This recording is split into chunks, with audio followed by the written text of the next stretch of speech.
Okay, welcome everyone for the weekly English medium discussion. We have appointed topic.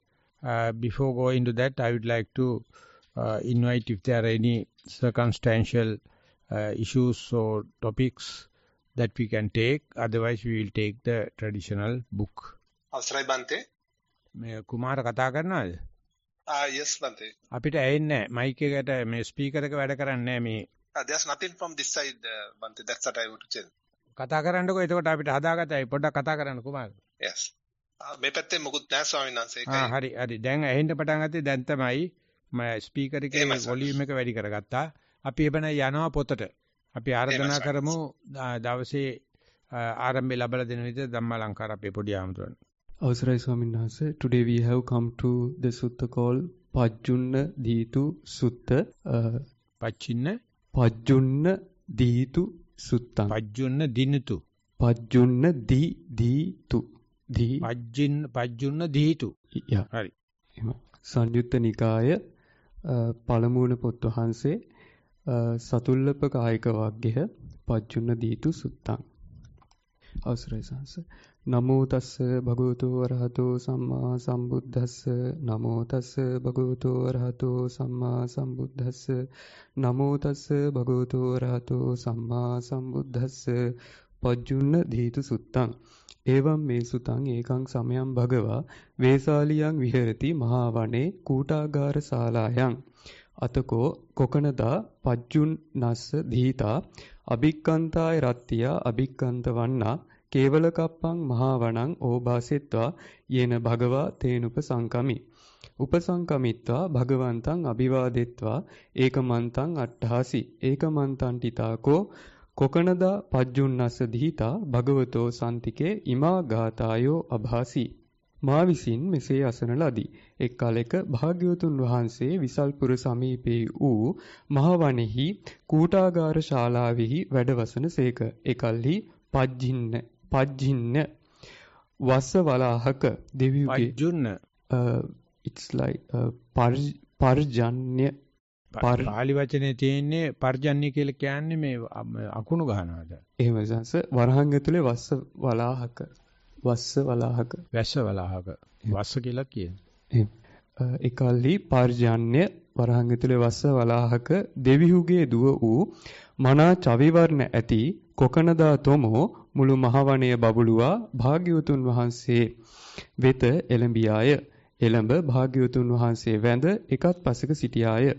එකත් පසක සිටි පර්ජන්‍යාගේ දුව වූ කොකනදා තොමෝ භාග්‍යවතුන් වහන්සේ සමීපෙහි මේ ගාථාවන් කියූය.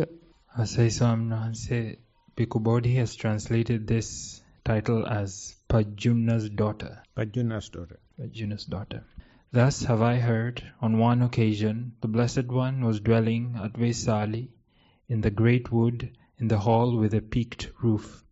Then, when the night had advanced, Kokanada, Pajjunna's daughter, of stunning beauty, illuminating the entire great wood, approached the Blessed One. Having approached, she paid homage to the Blessed One, stood to one side, and recited these verses in the presence of the Blessed One. I worship the Buddha, the best of beings, dwelling in the woods at Vesali. Kokanada am I, Kokanada, Pajjunna's daughter. Earlier, I had only heard that the Dhamma has been realized by the one with vision, but now I know it as a witness when the sage, the fortunate one, teaches. වේසාලියන් වනේ විහරන්තං අග්ගං සත්තස්ස සම්බුද්ධං කොකනදා හස්මි අභිවන්දේ කොකනදා පජ්ජුන්නස්ස දීතා. මම කොකනදා වෙමි. පර්ජන්‍යාගේ දුව වූ කොකනදා වරහන් ඇතුලේ නම් වූ මම විසල්පුර මහවෙනෙහි වැඩවසන සත්වයාට අග්‍ර වූ සර්වඥන් වහන්සේ සකසා වඳිමි. සුතමේව මේ පුරේ ආසී ධම්මෝ චක්කු මතානු බුද්ධෝ සාහන්දානි සක්කී ජානාමි මුනිතෝ මුතිනෝ දේශයතෝ සුගතස්ස. පසස් ඇත්තා වූ බුදුරජාණන් වහන්සේ විසින් ධර්මයේ අවබෝධ කරන ලද්දේ යයි මා විසින් පෙර අසන ලද පමණෙක්ම විය. ඒ මම දැන් දහම් දෙසන සුගත් මුනිහුගේ ධර්මය ප්‍රත්‍යක්ෂ ලෙස දනිමි. So that is what many people believe Buddha, but they have not seen, they have not put him into practice, and they are just see like a god, see like something beyond the sky. But once you see the Buddha, may be completely different. That's what we have already have an image of the Buddha that is never the Buddha. So therefore images of Buddha is destroying our truth. The Buddha says don't make images, and that is well expressed and practiced in Muslims. They never allow any image to happen. That means it is a kind of an insult. Earlier the Buddha was represented as the Bodhi tree, symbol of Bodhi tree or Dhamma wheel. But after 1,000 years only in this Silk Way, you can see, it seems, the different way of improving the Buddha image instead of the Dhamma wheel, instead of the Bodhi tree photo. And Brahmian statue recently they destroyed is one of the them. They are not very, very aesthetic. They are just shape. And I can't remember the person. I met once just there. He wrote an article about the portable sanctity. The valuable thing. වාඩිලා නෝට හෙළුවෙන් ඉන්නේ දන්නේ නැනේ. ගෑණියක් එමෙ හිටියා නම් එහෙම. ඔව් කොක ගහ ගන්නවා. බින්ගේ වේනවා. දැන් එහෙම වෙනකොට ඉතින් මට අර කියන්න හිතනවා මේ යාළුකම හින්දා. හරි ඒක කතාවක් ඕනේ නැහැ. Portable sanctity, how the places acquainted with the Buddha or Dhamma is being symbolized. Some of they use the leaf of a Bodhi tree. Some of they take a script, palm leaves. Or some people take the hair of the Buddha. Or some people see image of a Sangha.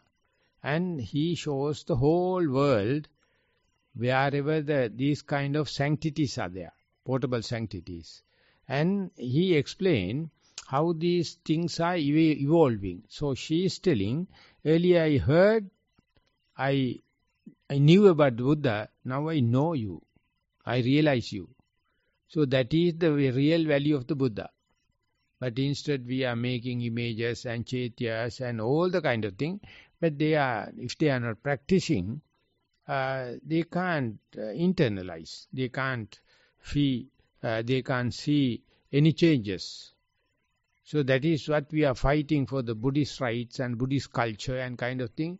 They are just outer painting only, not the engine, not the other things. But we in Nissarana always try keep certain amount of symbols. And even a chaitya is being fighting to build a chaitya. If it is so, people will come and do it overnight. On principles, we started. Even the Buddha statues, don't keep it too much. It is wrong. You have to go to the Buddha, not the Buddha bring it to your house. So, but she says, I heard about the Buddha. Today, I am coming and worshipping you. I know you. So we are the followers of that Kokanadi, Pajjunadhita, and we have to daily practice and see how much I have come closer to Buddha, how much I have come closer to the Dhamma, how much I come closer to the Sangha. Pandita Sayadaw used to say, when the Sri Lankan people are chanting Pali, it is called international Pali. Burmese people are, when they are chanting, completely different sounds. So they say, when someone is chanting real Pali, you feel like sit near to Buddha. You feel the smell of the robes of the Buddha. So therefore he says, if you are going to Dhammaduta work, please go to Sri Lanka and learn Sri Lankan Pali. So that's what people are accepting. And Thai people, they have different pronunciation. In Burma, it is always R is pronounced as Ya. Th is pronounced as R. The Ratana is pronounced as Yarana. Buddha Yarana, Dhamma Yarana, Tanga Yarana. Sangha is pronounced as Tanga. So that is, when they are reading proper way, they change it to the Mongolian pronunciation. So likewise, there are different ways to feel the Buddha, smell the Buddha. But I see mindfulness is the best, cheapest, omnipotent, omnipresent answer. When you are mindful, your mind is Buddha mind. Simply. Even you are a Christian, even if you are a Muslim, your mind is your founder's mind. So when you come up to the same level, when we be mindful. And to be mindful, you have to do nothing. When you are doing something, no mindfulness. I mean, you can do things mindfully, but ultimately leading to doing nothing. So that is the way Buddha is living. So it is omnipresent, omnipotent. So, but people says you have to go to India, you have to offer Atapirikara. You know Atapirikara? You have to offer Sangika Dana. So this is what they have made it. It's completely monk's business. It's Atapirikara business. There are some events where the Buddha's life, offering of Atapirikara by Gatikara Brahma, and that's what they are advertising. So therefore, when she is telling, today I know, it's a heavy statement. You may give the English translation. Your part, please repeat it, please. So this is what Kokanada said. I worship the Buddha, the best of beings, dwelling in the woods at Vesali. Kokanada am I, Kokanada, Pajuna's daughter. Earlier I had only heard that the Dhamma had been realized by the one with vision, but now I know it as a witness when the sage, the fortunate one, teaches. This kind of a statement is prohibited in Theravada Sasana. He says you are claiming you are Arahant. So that claiming is wrong. Because even if you become Arahant or any great achievements, you must not show it. You must not advertise it. That is being presented. But this is the biggest Buddha Puja. Earlier I heard about Dhamma, now I realize Dhamma and I come and see you. You are a sitting person in Vesalia, you are a human. You are not in the sky. But we don't have that guts. If you are explaining your own experience in interviews, many people says don't go beyond the example given in the Tripitaka. Other examples you must not cite. That indicate your special achievements, or your special dirtiness, whatever may be. So that is how it has been preserved. It is preserved by the container, but they are not concerned about the content. What is inside the container. But for the last 30 years, huge blooming. Because many non-Buddhist people came into that. Many prisoners came into that. Many drug addicts, rehabilitating people came into that. Many terminal cancer patients came into that. And they start to practice. And then they saw, at least in the therapeutic way, in the healing way, go beyond the pharmaceutical intervention. No side effects, no after effects. And leading to Nibbana also. But when I started in 1770s and 80s, no one talk about meditation or achieving in this life. 50 years after Buddha Jayanti, there's one book written. He says at the Buddha Jayanti, there are 5 taboos. People thought they are established. But 50 years time, all are broken and people are now meditating. I know I am really caught up into the whirlpool, and I got luckily some people, about 10 to 15 people in the university, and we had general discussions. And no one is teacher, everyone is white clothes. And we says, Dhamma is living. Don't tell people, don't expect from, live up to that, be mindful and choicelessly be aware. That may be the one that Sakya, the Pajjuna Dita is explaining. At least now I am mindful. It is an enlightenment. Nothing, no difference. Because you are on the way. Once you fallen into the way, it is like a log fallen into the river. Definitely destiny is the ocean. Never, nothing can prevent it. So falling and going to the sea, exactly the same. The way the people like me consider, some people say, no, enlightenment is completely different. Mindfulness is a laity, is a Montessori. Don't compare this and that. So they think that I will accumulate merits and next life I'll practice mindfulness. That's the way. But this Pajunadita, she break the ice. Earlier I heard, now I see you are sitting under a tree. I understand. So we are not up to the mark. The extent that we understood, we are not ready to express. Because our language is a limitation.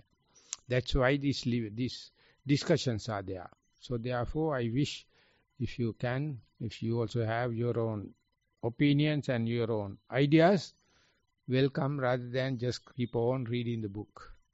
As Swamin once say, I believe it's the Dhatu Vibhanga Sutta, King Pukusati, he was also like Pajuna's daughter here. He had not seen the Buddha with his own eyes, but he had only heard about the Dhamma, and he practiced according to the Dhamma.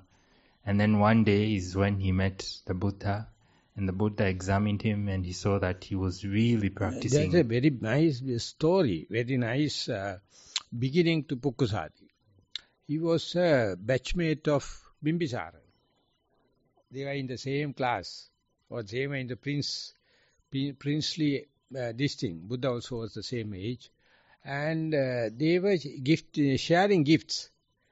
One day he sent a very, very fine silk garment and asked King Bimbisara, please open this gift in front of the royal, in front of the cabinet. So he called the cabinet and opened. It's a fine, refined clothings. And then Bimbisara is thinking, what can I return to him? He climbed up to the 7th store, and then he can see everywhere. He got a piece of golden plate. And so Buddha arose. And to make it confirm, he put his seal. Seal is put that piece into a wisdom tree, and then you get a mark here. So this is the royal mark. So I put they know each other. There's no camouflage, no fake. So he says, don't open in front of people. Go to the 7th story, open it. So he was waiting the whole day to open it, because all the time people are coming, Pukusati.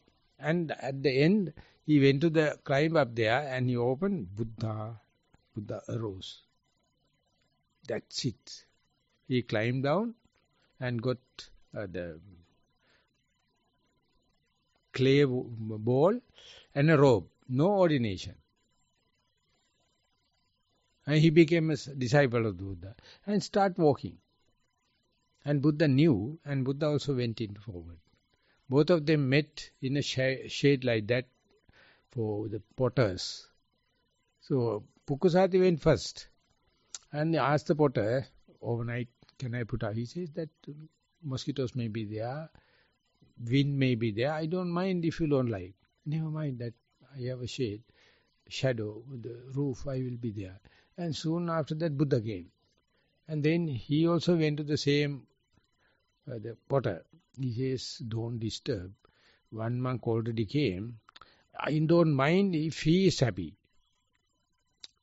So then Buddha went to the Pukusati. He says that I got the permission from the owner, but he is concerned about your solitude. May I also share with you? She said, it doesn't matter because I am also a visitor. I am going this way, you are going this way. Okay. And after that Buddha asked, who are you? I am a disciple. Disciple to whom? He says, Gautama the Buddha. Have you seen him earlier? No. Do you know the Dhamma? No. Never mind, leave it aside. Shall we discuss little Dhamma? And then Dhatu Vimanga Sutta goes. And then Pukkusati realized, this cannot be another person. Till that he was talking with equal status, machang level. And then he says, so sorry. He says, I know, I ordained to your name, but I have never seen. But the way you are talking, I feel so far I was talking within the equal caliber. Please forgive and forget. Then the Buddha says, if someone is understanding his own mistake and ready to express or ask for pardon, that's the biggest sasana. That's a living sasana. So you are living. You are a living sasana. And you are now ordained. And this is how the Dhamma is transferring from the one to the other. So Pukkusati was quite a companion of the Buddha as he was in the previous lives in the Buddha to be. And soon they heard the word. The Buddha arose. Anathapindika also the same. He got enlightened by listening, and they are not hesitating. We always hesitate. We always have doubts. We always consider. We always compare. We always have rationalization. Foolish. Simple thing we can't do is we don't have faith. By practicing, what we say is we are developing inner faith, not the superficial faith. So Pukkusati's story is because it is goose pimples comes. This is the way it was happening. Now it has come to us, but still we are going looking here and there and all the kind of wavering. The Buddha says, because you don't have faith, you are distorted in mind. You are perverted in mind. You have some kind of a faith. It is more camouflaged, more dirty, more deteriorated, more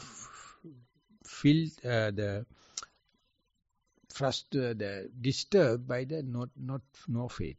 You may be practicing 15 minutes. Think about the other times. Where is the Buddha? Where is Dhamma? Where is your practice? No, I will come and go take a wash and then I will go to practice. Now I am not. The Buddha Dhamma is not before the washing and after the washing. Everything is Buddha. Everything is Dhamma. That's what she may be mentioning. That is what maybe you meant by the Pukkusati's this thing. And there are a few monks and down there we have a wall picture, painting in Nissarana. And that is talking about all these other monks. They have a very extraordinary connection with the Buddha. And they come and see, it's so quick. And we think, no, we are idiots, we are bumpkins, we can't, we have to go day by day, so we have to accumulate merits, and we have a lot of time for unfaithful situation, undirected mind. So people can see, where are you? You also can see, where are you? That's why we take time for such a discussion and to align our mind. Straighten our mind as much as possible.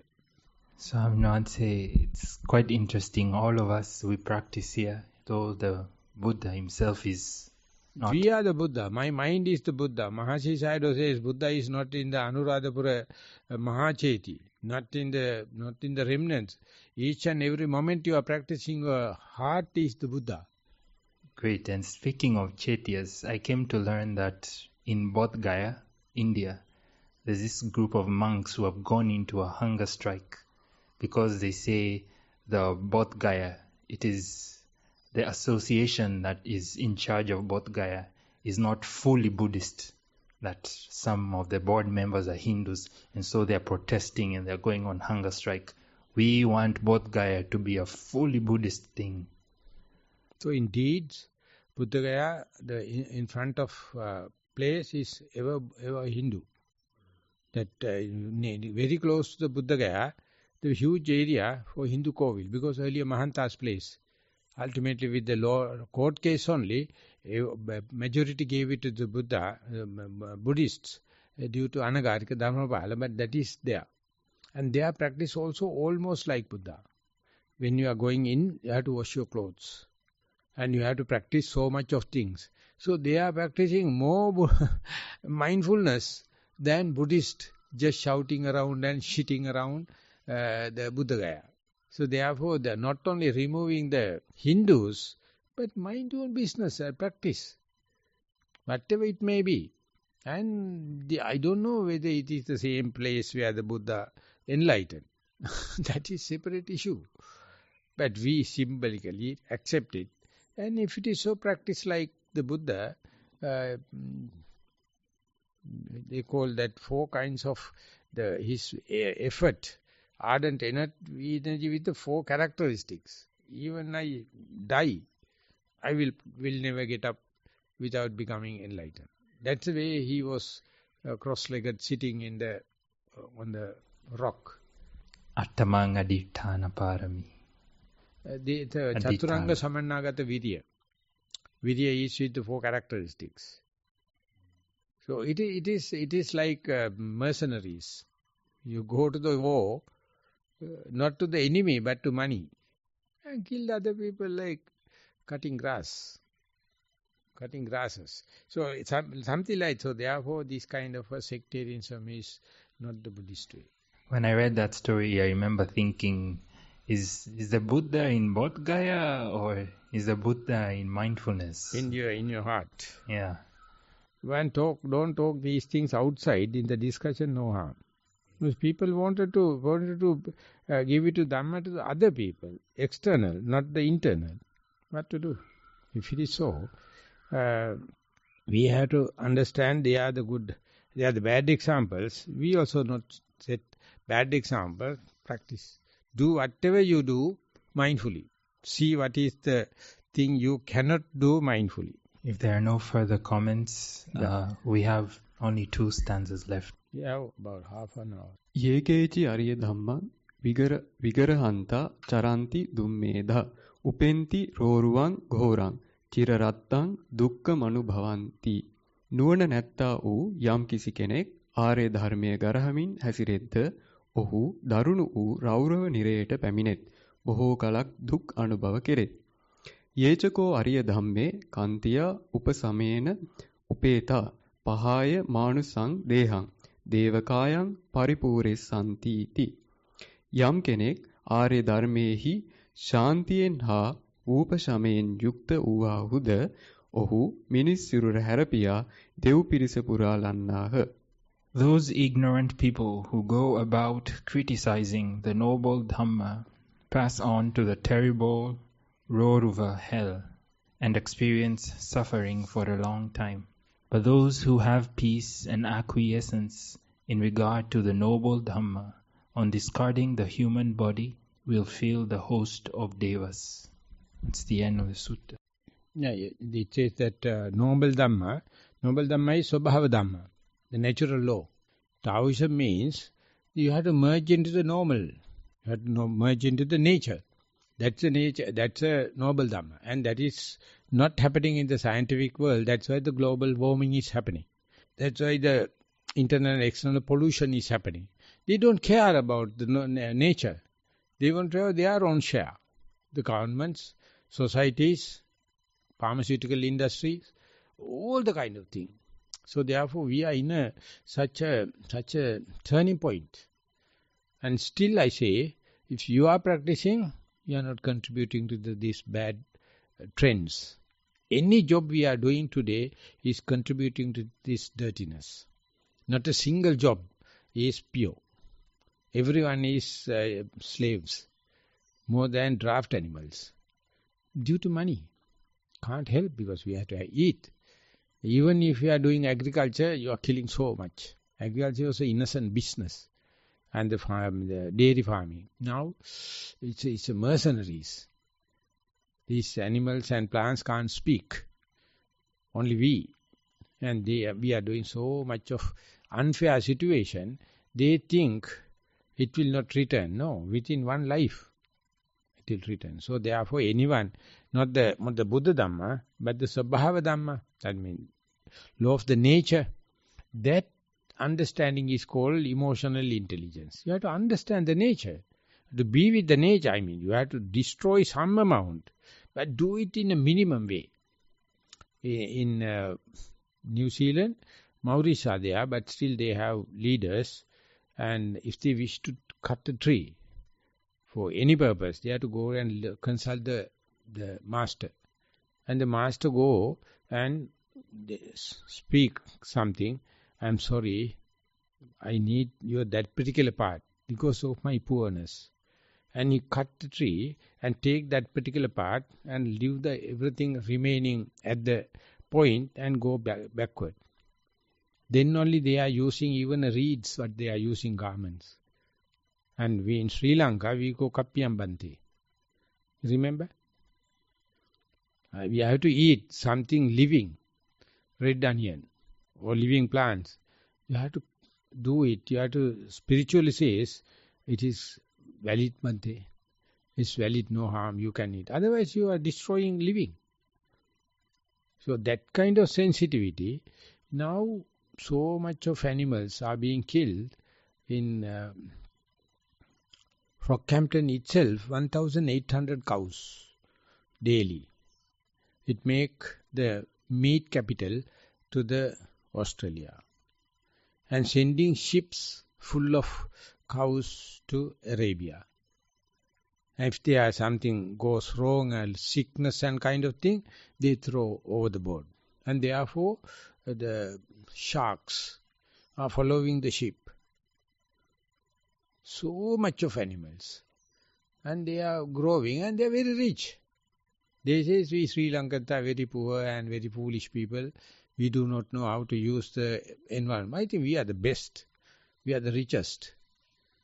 We also do little bit of dirty things, but as minimum as possible. So therefore, living with Dhamma means living with Svabhava Dhamma, living with your own heart. Consider everyone's heart is the equal. Everyone's mind is the equal. So therefore, you have to read the other person, whether he is direct into this or that. But that's the same you. That is what you call brotherhood. That's what you call Sabbrahmachari. We are all practicing in the same boat, we follow. And we keep the nature for the second generation. And our elderly generation was very graceful. I know, I used to go to Udaperadiniya. Udaperadiniya means that climbing up there, huge rock is there in front of the house. See, they have the history. They say, my grandfather used to bring that rock here to have a sunbathing, and evening he got it back and keep it in the same place. As he became very old, one day he bought, he can't keep it backward. Now we 4 people even can't lift the rock. This is because they know that rock belongs to that particular place. So they bring it back. So likewise, anything they do, they are concerned about the disposal. And you see when you go to Subway or McDonald's, when 4 people are eaten, dustbin is filled. So much of thing thrown away. That is scheduled. And so much of university girls and boys are going, and their main job is to collect the dustbin. One person is throwing away all the used cups and everything. Otherwise, it is very difficult to maintain the health, hygiene. But the wastage, by how much you are eating and how much you are wasting, but that is not the way our elders, they were very, very concerned about. They are ultimately licking the hand. Or otherwise in Jaffna they are eating with the ghee. Ultimately they are brushing all over the head and the legs. They are lawyers, sometimes they are judges and a chartered accountant. When you go there, they eat with you. They sit on the ground, they are usually wearing the sarong and give the best. But they know the value of the ghee. So they are not washing their hands, it's an insult. they rub it over the head. Or over this thing.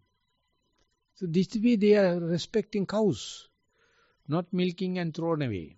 So therefore, living with Dhamma means living with Swabhava Dhamma. That's the basic theory of Taoism. Be with the rhythm of the nature, climate, the food and the mind rhythm and the meditation. Ultimately plasticity can happen. Otherwise you are distorting. You are destroying, disturbing. So you have to get disturbed. When you are going with the nature, we call you are in the comfort zone. You are in the least frictional path. You are not decided. Anything decided then and there. So that is the way it should be, according to my understanding. But the Theravada interpretation always says it is Theravada Dhamma. Dhamma means Theravada Dhamma. That is the way they are twisting, bending the truth. Swaminathan, say this word you used, Subhava Dhamma? Sabhava. Sabhava Dhamma. This Nature. Being this Tao, right? Tao. The Tao. Taoism. Yes, now when we come to our own practice, and there's the practice of mindfulness, where, like you said, there's no making decisions. You're just there in that moment when it arises. You're not in the past, you're not in the future, not moving forwards or backwards. You're just right there. And in that mindfulness, there is nothing that is really going on there. But when we look at the scripture, for example, if I just take this book, Samyutta Nikaya, it is so full of things, so full of stanzas, like Kanda Samyutta talking about the aggregates, Kassapa Samyutta talking about the life of Venerable Kassapa. But when we tap into mindfulness or samadhi, there's nothing there. So everything that is in this book... adjustment must be there. And there you can see value of the books in the sense. But whenever we are starting mindfulness on the breath, we do force breathing because of your enthusiasm. To come into the natural breathing, effortless breathing, it takes minutes. At the beginning, you become over-enthusiastic, so start when you are walking, very artificial. So that is natural. So after doing so much of thing and doing it again and again, ultimately you become effortless walking, effortless breathing. Till that, to come from the artificial breathing or forced breathing to normal breathing, book knowledge is necessary. From coming to the thud kind of walking and to the natural effortless breathing, walking, book knowledge is necessary. Some people even book knowledge is not enough. Their whole life is forceful. They are hating themselves. They wanted to do something like meditation. At the beginning you are doing, yes, but let it happen. That's how the Taoism sets it. So in that area, when you start, and then to start the natural, effortless thing happen, it's a complete art. There is no science. But the book is science. It explains everyone is like that. It is not their mistake. Because of over-enthusiasm, we are overdoing.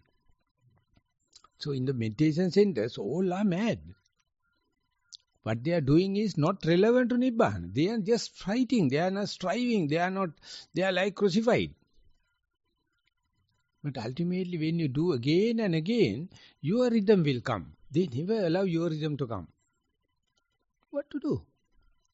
So at that time, there is a value of book knowledge. There is a value of deductive knowledge. There is a value of inferential knowledge. But some people are blank. They don't have deductive knowledge. That's why the book.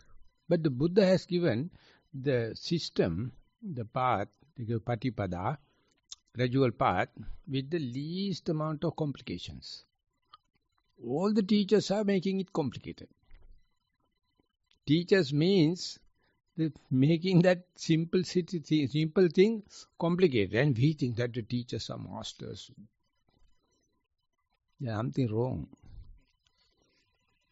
But nothing to teach. You are born enlightened. Teachers are not accepting it. He says, no, you are disciple, you have to recite, do this, and you are very happy. Just like a regimentation in the army. But before the ordination, everything is being taught to me. Theravada tradition is a trap. Teachers are telling, I am masters, I am blah, blah, blah, blah. But they are not practicing. They are teaching the disciples not what they are doing. So in Burma it says, please do as I say, plus don't tell what I do. Always ask disciples to, please do what I am telling, but don't tell anyone what I do. මම කියන විදිහට කරන්න හැබැයි මම කරන විදිහ කියන්න එපා කාටවත්. Teacher is utterly complexity. He is never do what he is talking. That's what the real definition of a teacher. Don't follow bloody fools. You have to follow as far as you are doing sila. As far as you are doing samatha, yes. Teacher is there. But when you go to vipassana, you are also in the same boat. And your thing is called Dhamma. If they find the scripts and systems and kind of, it is true. At the sila level and samadhi level, yes, they are a gradual development. But in vipassana, chaotic. No rules. It's comfort zone. There's no gates. No pathless path. Gateless gate. And people are not happy because they have fear of freedom. They have the fear of unknown. So she says, as far as you are with Dhamma, you are on the way. But it is not something script, something written. Akkeya satta sanjino satta akkeya yasmin patittita akkeya yasmin apariññātaṁ māradeyanti macchuru. Those ones expressed is filthy.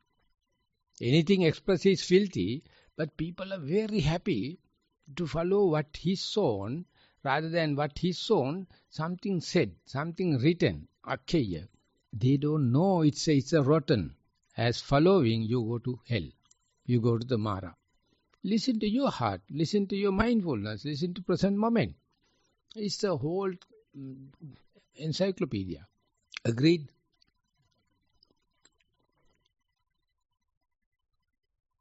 Right. So, yesterday I read a Native American story. If you give me a chance, I can read. It's a little story, Bante. According to an old Native American legend, one day there was a big fire in the forest. All the animals felt in terror in all directions. Because it was very violent fire, suddenly the jaguar saw hummingbird pass over his head, but in the opposite direction. The hummingbird flew towards the fire. Whatever happened, he wouldn't stop. Moments later, the jaguar saw him pass again. This time in the same direction as the jaguar was walking. He could observe this coming and going until he decided to ask the bird about it, because it seems very bizarre behavior. "What are you doing, hummingbird?" he asked. "I am going to the lake," he answered. "I drink water with my beak and throw it to the fire to extinguish it." The jaguar laughed. "Are you crazy? Do you really think that you can put out that big fire on your own with your very small beak?" "No," said the hummingbird. "I know I can't. But the forest is my home. It feeds me. It shelters me and my family. I am very grateful for that. And I help the forest grow by pollinating its flowers. I am part of her, and the forest is part of me. I know I can't put the fire, but I must do my part." At the moment, the forest spirits who listened to the hummingbird were moved by the bird and its devotion to the forest. Miraculously, they sent a torrential downpour which put an end to the Great Fire. The Native American grandmothers would occasionally tell this story to the grandchildren. Then conclude with, do you want to attract miracles into your life? Do your part. You have no responsibility to save the world or find the solution to all problems, but to attend to your particular personal corner of the universe. As each person does that, the world saves itself. That's the end of it. There's a Jataka story also. There's a parrot, and that was, he was going to water and shaking the wings. And that is the way it happened. Ultimately, the king of the Deva came to know, and he sent a torrential rain and stop it. And one Vattaka Jataka also the same. And squirrel also the same.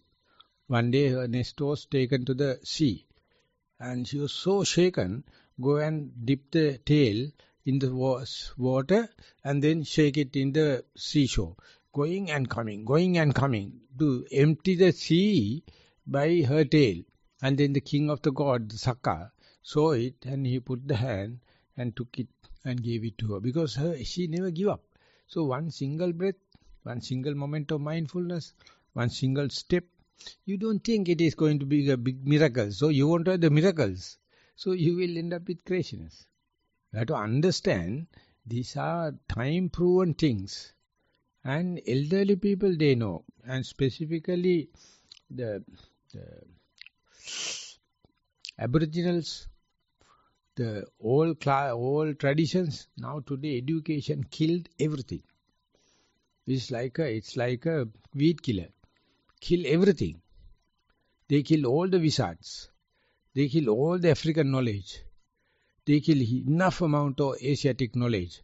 And they say now we are the first world country and we are developing the technology, we are developing the infrastructure, and we are developing the transport, and we are the slaves.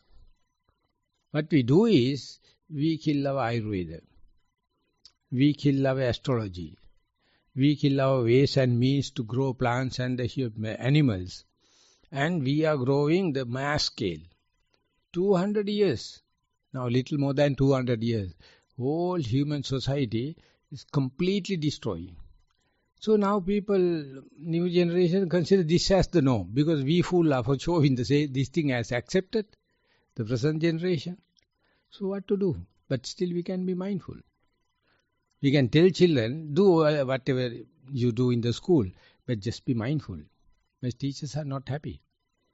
Not that without a reason. By heart, they are teaching something different. So when we give mindfulness, it is not give big hiatus. It is not a big issue. So even if you do it, don't forget about the class, and better not with mindfulness. So this is the world. So therefore our thought moment of mindfulness independent of everything, and we are answering the whole universal question of global warming. We are answering the universal question of external and internal pollution. So therefore don't think that thought moment of mindfulness is trivial. It's a big. Each day, if you are growing one moment by one moment, we are balancing the world. We are cooling the world. We are working against the pollution. That is what is called upliftment. This is what is called the purification. Enough for the day. I have a trip. So Kalu Hamduro, I'll take leave. You do the finishing job for me. Okay? Yes.